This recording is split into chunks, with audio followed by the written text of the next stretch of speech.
A quick programming note for everyone. Iniokel has kindly agreed to step in for next week's episode as I'll be neck deep in preparations for DragonCon and then neck deep in DragonCon. So, hey, maybe you'll get a release before Saturday. Remember those days? Good times. Today on Civ Battle Royale X, we ask the all-important question, what if they declared peace and no one came? We'll find out in episode 42, The Great General Assembly. Hello and welcome. I'm Game Boy Color here to narrate our first part post-Total War. Please be sure to keep hands and feet inside the vehicle at all times, and be sure to buckle up. We've got a lot of slides to get through today.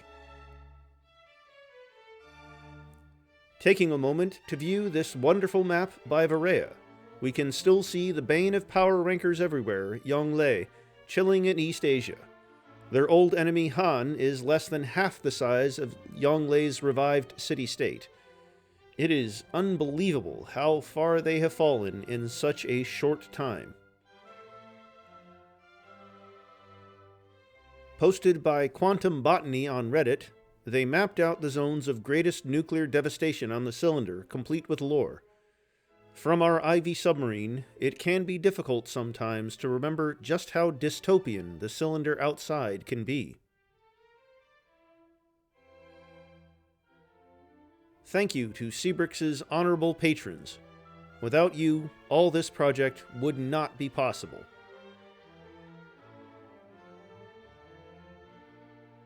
Looking at the power rankings for the last part, our Queen Isabella has jumped up 3 places.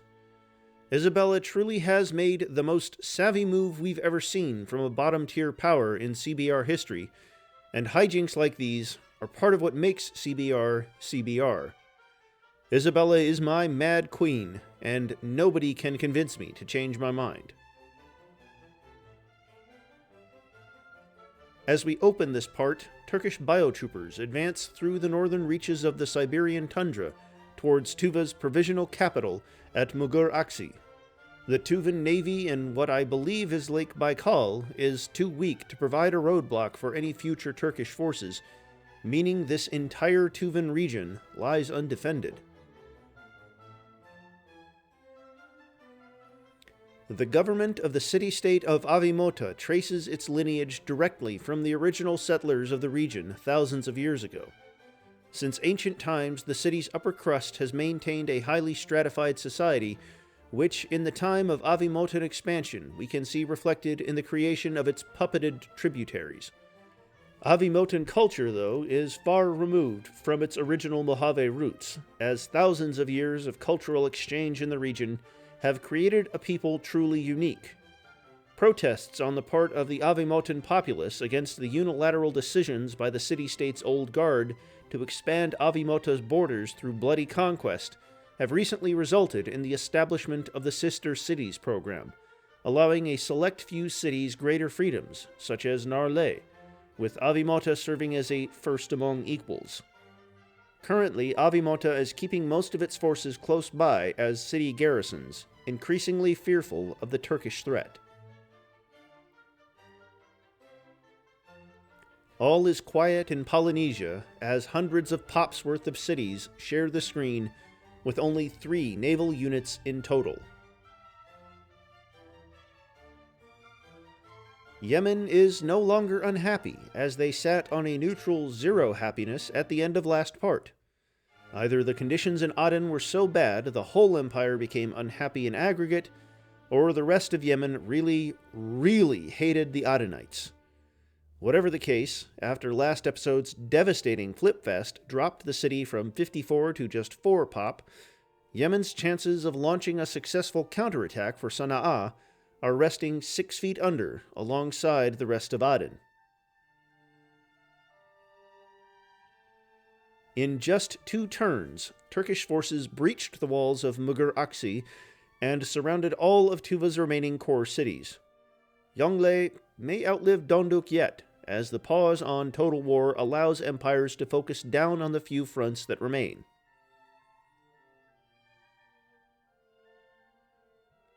Afghanistan has a massive force on the outskirts of Linkyu. While the city is undamaged, Wu must be shaking in their boots, as these troops alone could wipe Han off the map. Yonglei's capital is in the deep red.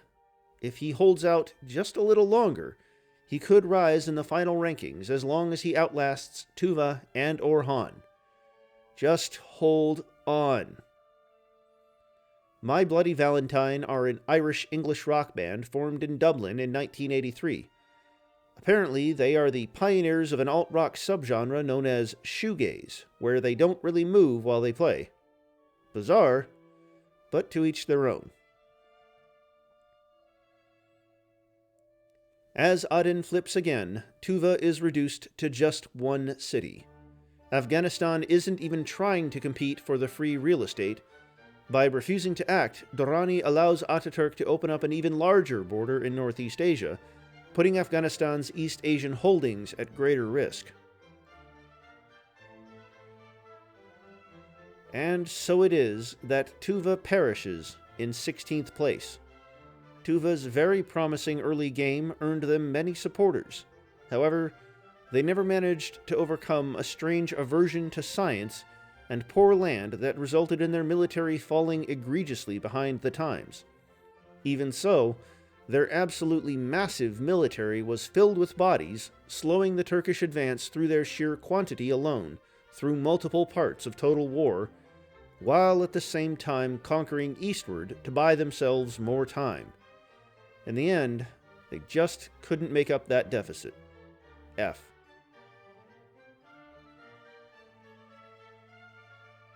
Speak of the devil and he will arrive. Nanjing stands on the precipice as Afghanistan and the Mojave Shogunate of Japan approach the city's vastly out-teched walls. Yonglei's knees tremble at the approaching gene-altered monstrosities. At the time of his first death, Ming's ships were made of wood, and their guns weren't automated. Yanked from that age and reinstated nearly 1,000 years later into a world so vastly advanced from his own as to appear a dystopia, erected merely for dark gods and their games. Cities piling people atop one another in buildings that skewer the heavens, lights that never go out, man-made monsters tearing into each other on cross-continental battlefields, all enabled by the production of pure power from what his advisors explained to him were facilities housing miniature suns. This age was never meant for Yonglei. Beleaguered, he is escorted back to the sub. 15th place for Yonglei. The sub's denizens watch in shocked horror as a Tuvan mechanized infantry stares down at them from the land surrounding their second clandestine observation post. Dondak himself disembarks from the vehicle, and after hours of tense interrogation by the leaders within the submarine as to how Dondak discovered them, the parties come to an agreement. In exchange for Dondak keeping the sub's secret, he secures the safety of his last remaining Tuvan soldiers as part of the workforce keeping the sub running. Burgos quietly, frigidly persists, hoping against hope to remain invisible. Kayapo cyber subs prowl this region's ocean, searching for the source of strange signals picked up from this corner of the globe. While Timor, Mali, and Turkey have begun to nominally claim portions of this land, the Ugandan highlands are a barren wasteland, the sand turned to glass. Here the scars left by total war are more evident than anywhere else. Multiple entire cities vaporized, along with the surrounding landscape. Europe stands calm in the aftermath of total war. Anglo-Dutch power armor infantry patrol their Turkish border, ever vigilant against their existential threat, putting up a front on the front. Frederick's own power armor looks down from Cottbus at their erstwhile homeland, most of which isn't even puppeted anymore, pledging their direct fealty to Sultan Ataturk in Turkey. Frederick allows one solitary tear to trail down his cheek before he turns his eyes back northward to Brandenburger Scandinavia. He vows to do everything in his power to hold on to this land, even if it means building land troops. Brandenburger Britain has a remarkable amount of units in it, compared to the rest of the cylinder. Frederick's hunting lodge in König Wusterhausen is looking worse for wear, but one of his many sons can be seen enjoying the ancient forest nearby, appreciating the natural beauty of England's sole remaining forest.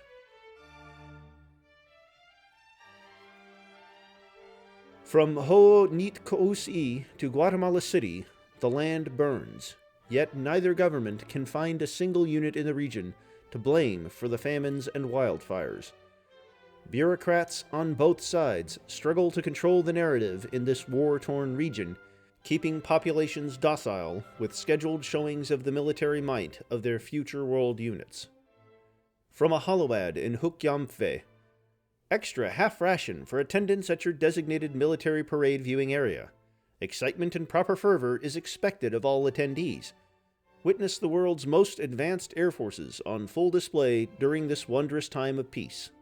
Stay vigilant, stay Incan. In the land FDR's people once called Florida, the world's largest city, Cuscahuila's flood walls climb ever higher, both to keep the waters out and to keep the teeming masses contained and controlled within.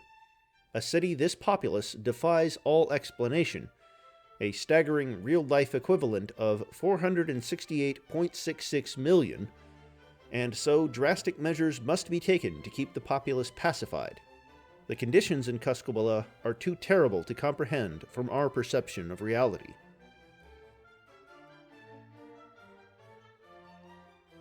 In stark contrast, once the most populous city on the cylinder, Kormoro is an irradiated ruin. The only survivors of the Incan campaign took shelter in the city's vast network of bomb shelters. But in the face of future world units, more than half of those even collapsed. Kormoro's position as host of Skynet and a vast number of the world's greatest wonders necessitates the Inca bring this city back online as soon as possible. If you look closely, you can see Incan soldiers ushering Kayapo citizens out of their bunkers and back to work. Preparations must be made for when war returns to the Americas once more.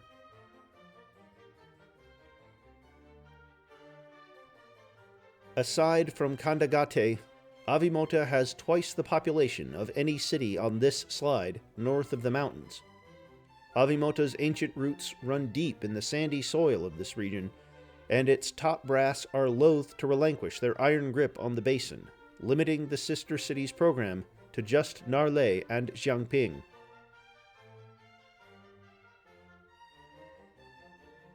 Wu's story comes to a close today, as Afghanistan eliminates them in 14th place. Quickly positioning themselves as a China frontrunner early on, Han rose to prominence in an extremely well-fought war where their superior tactics easily overwhelmed the Gokturks and took them out of the running for a top finish.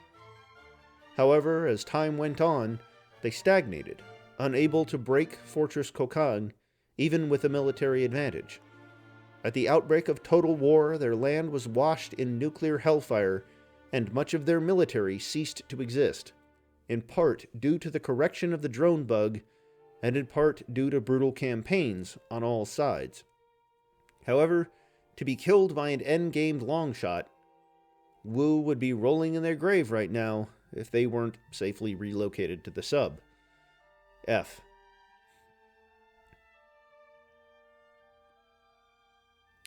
Aden's solitary citizen wallows amongst the sands of the Horn of Africa, weeping silently, terrified of drawing the ire of Turkey's biotroopers.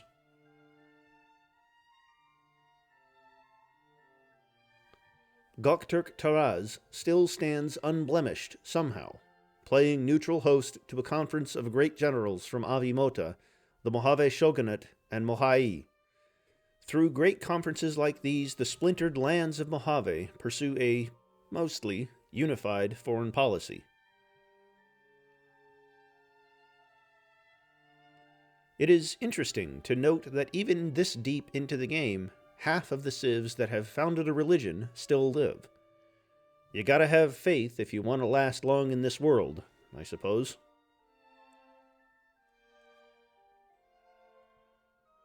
Timor, Kayapo, Inca, Anglo-Dutch, Arapaho, Turkey, and Tuva all founded religions. The only remaining civs that didn't are Afghanistan, Mali, Brandenburg, Castile, Yemen, and the Gokturks. And in general, these civs are underdogs to dead meat at this stage. In contrast, the remaining religion founders, excluding the Anglo-Dutch, may have all had the top spot at one point. Guess you gotta have faith.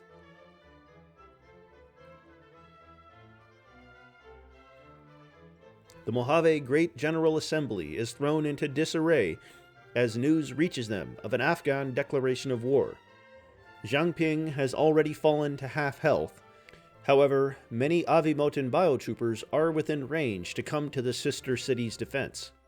The mountains also make for a decent natural barrier, yet at this stage of the game, I wonder if Afghanistan's Hydras will care one way or the other.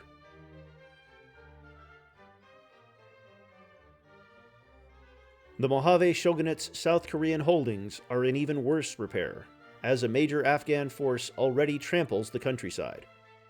Reinforcements are being rushed to the front from Japan, but it looks like it may already be too late.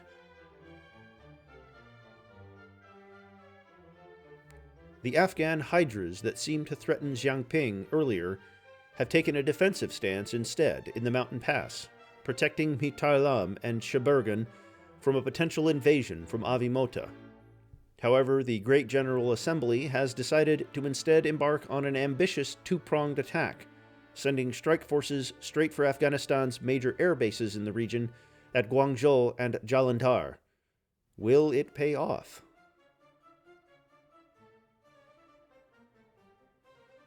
Only a small foothold on Korea remains, as shogunate reinforcements attempt to secure Tajihi Saragake on the back end, perhaps as a method of cutting off Afghanistan's Korean advance force.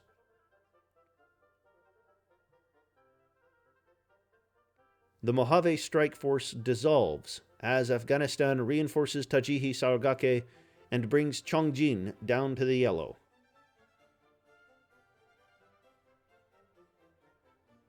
The Great General Assembly initiates their Dead Man's Gambit, sending away their own force of bodyguards to launch a surprise assault on Romitan. They aim to draw Afghan troops away from the Korean front before all is lost. Will it be enough?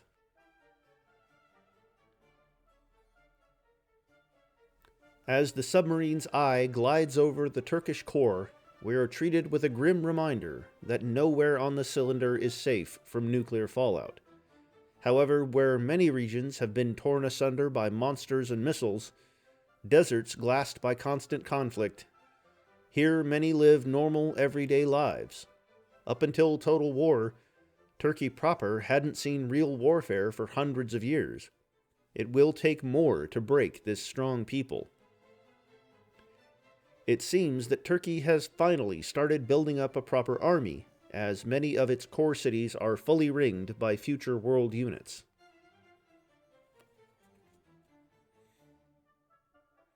The Great General Assembly's two-pronged plan failed, as Afghan Hydras swarm Isma as fighting on Samagalte's flank bitterly rages. Jiangping stands well defended, but it will only take one unit for Afghanistan to flip the city.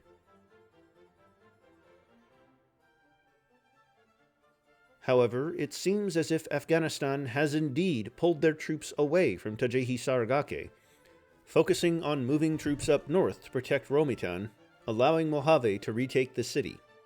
However, their original expeditionary force has already taken Chongjin, and now may be eyeing up southern Japan.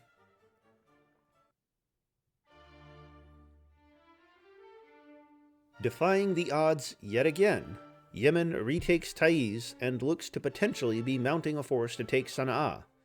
Turkey's nearest forces are miles away in Antalya, a blunder that is providing Yemen yet another chance to reclaim their capital.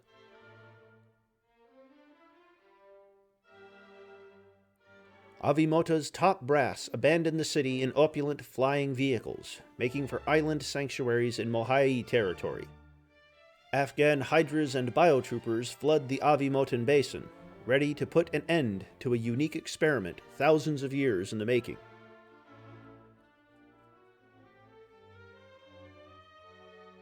And the forces called up for Mojave's Dead Man's Gambit have crumbled upon the walls of Romatan. Also notable here is a heavy buildup of Turkish and Arapaho air forces in Al-Malik and Ergenekon, respectively.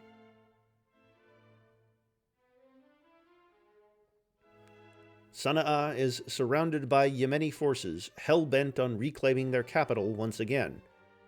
Turkey has drummed up a few biotroopers to contest the capture, but without full commitment, the probability they hold the city is quite slim.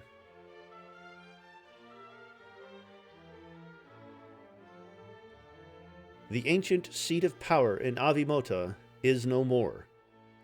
As Afghan hydras hoover up the remaining tributaries of Avimota, I plead with you all to remember that even though their government has fallen, the unique culture developed in this region will live on in the people and practices that remain.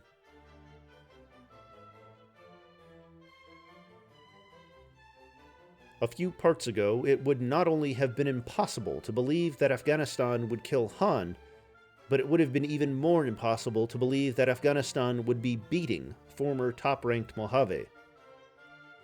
Looking to the future, the sub's observers can only wonder if Afghanistan has the capacity to continue to surprise, or if they are rapidly approaching the final wall.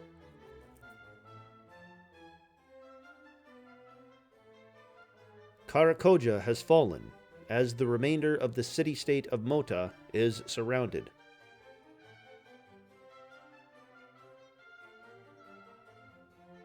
It seems the Anglo-Dutch are as plucky as ever. I'm sure that antagonizing one of the only civilizations with the ability to project their power over the oceans can only go well for them.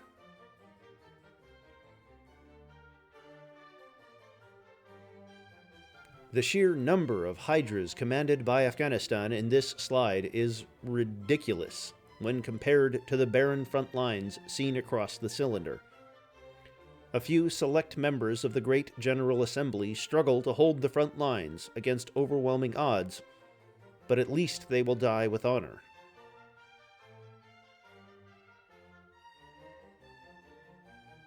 Afghanistan makes the prophesied landfall on Japan, threatening Mojave's ability to ever regroup and reclaim their lost land on the continent.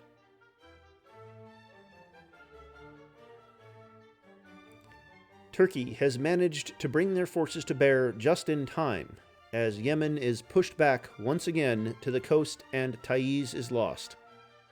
I'm personally a big Yemen fan, as they've always punched above their weight even with such an odd, non-contiguous empire, so I'm still pulling for them to retake their capital once more, even if it's a long shot. Afghan troops continue to clean up the remains of Avimota. No signs of life across the border in Turkey, even though they could have taken a city or two easily. Perhaps Turkey and Afghanistan made an agreement behind closed doors. After all, Afghanistan left undefended Tuva to Turkey earlier. Makes one think.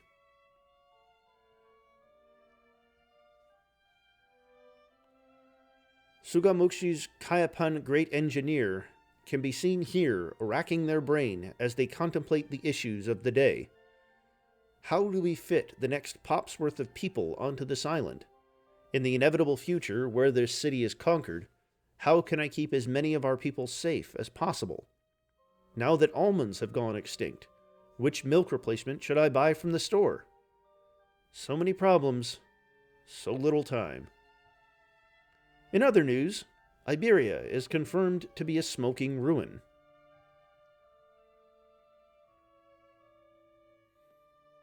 Mojave successfully ejects Afghanistan from Japan for the time being. If Durrani wants to oust the Mojave from Asia entirely, he will have to try harder than this.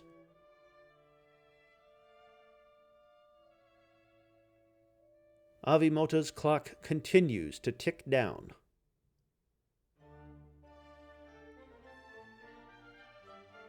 A ragtag Yemeni strike force once again takes Taiz, but they're almost certainly unable to hold it. Fun fact, in real life, this area is also called the Gulf of Aden, so this battle would be similarly named in both our reality and theirs. Neat.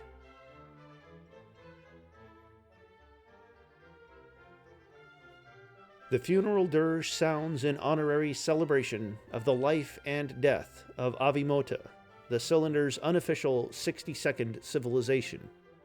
You will be missed.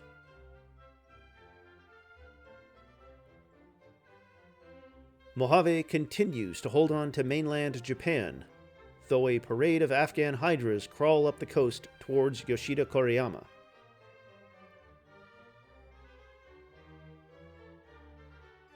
Afghanistan manages to briefly capture half of Mojave, Japan, though a strong local force of biotroopers is hell-bent on ensuring that Afghanistan stays shorebound.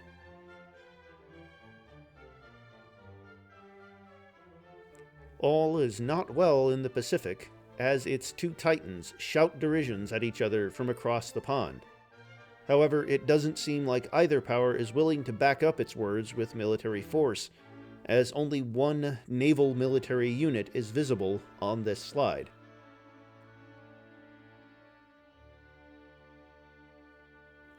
The last Afghan Hydra is surrounded by Mojave biotroopers and sentenced to execution for intent to commit war crimes. A golden age dawns in the sub as its occupants celebrate the continuation of their favorite blood sport.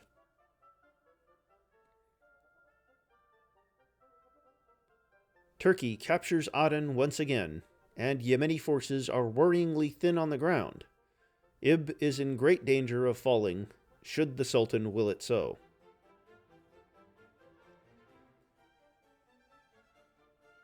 Mojave's Great General Assembly has concocted another aggressive gambit to secure their place on mainland Asia once again. Send all of Japan's defensive garrison in an all-out attack on occupied Korea.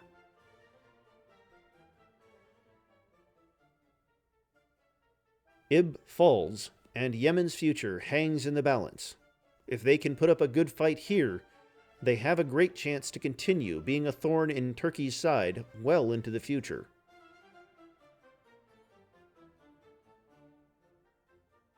The remaining members of the Mojave Great General Assembly are certainly earning their paychecks, as Mojave, South Korea is successfully reclaimed.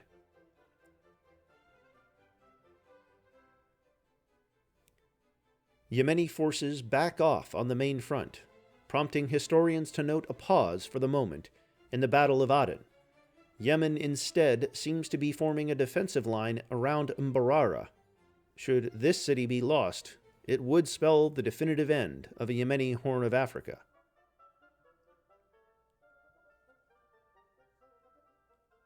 Drunk on power from their successes in South Korea, Mojave biotroopers surround the Afghan air fortress at Hamhung in a bid to weaken Afghanistan's power projection in the region and cut Pyongyang off from the mainland. Will this bid to unite Korea under the Mojave banner succeed?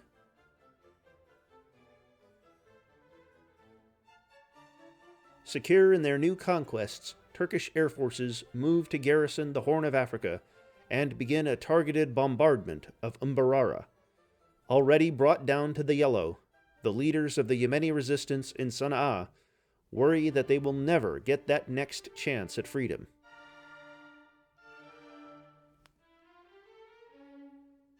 All may rejoice! Castile finally enters the modern era amidst a sea of music from their esteemed great musicians. Finally, modern amenities have come to Antarctica.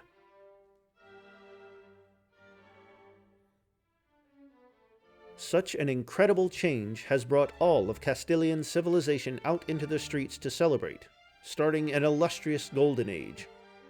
Truly the future of all Castilians, except for those remaining in the fiery hellscape of Iberia, has never looked brighter.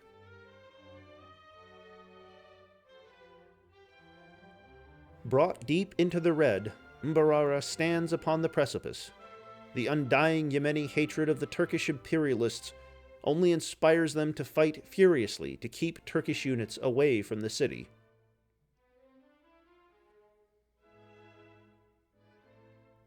Upon becoming a modern society, the Castilian Burgosi decide that liberalism is the only way forward for their people.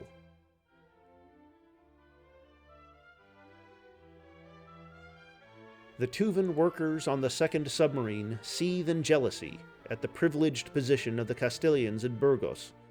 They take to Antarctic social media and call the Burgosi all sorts of mean names. In other news, the siege of Hamhung seems to have been rebuffed, though the General Assembly did successfully scare the Afghan military into withdrawing their air force from the region.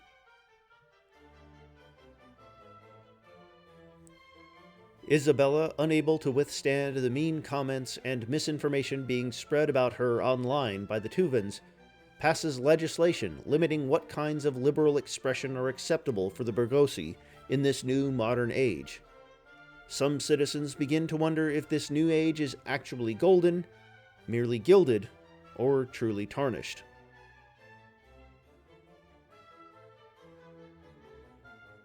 Furious with Yemen's loss in the Battle of Aden, civilians have begun raiding local military bases for equipment. They proclaim an end to the incompetent Yemeni government, dubbing themselves the Penguins.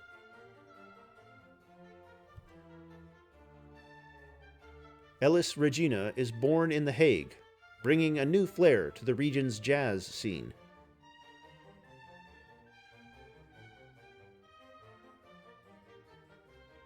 The Caribbean lies quiet, with not a single naval military unit to be seen.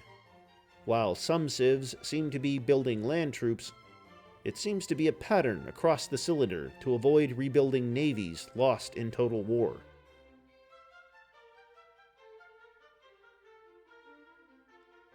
The Gokturks huddle quietly amongst Arapaho's northern territories in the Bering Strait.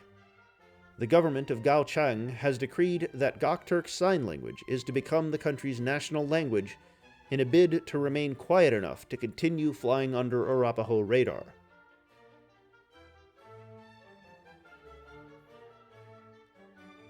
Taking advantage of the brief retreat of Afghanistan's Air Force from Hamhung, the Great General Assembly has pivoted their forces in the region into an imminently successful siege of Pyongyang.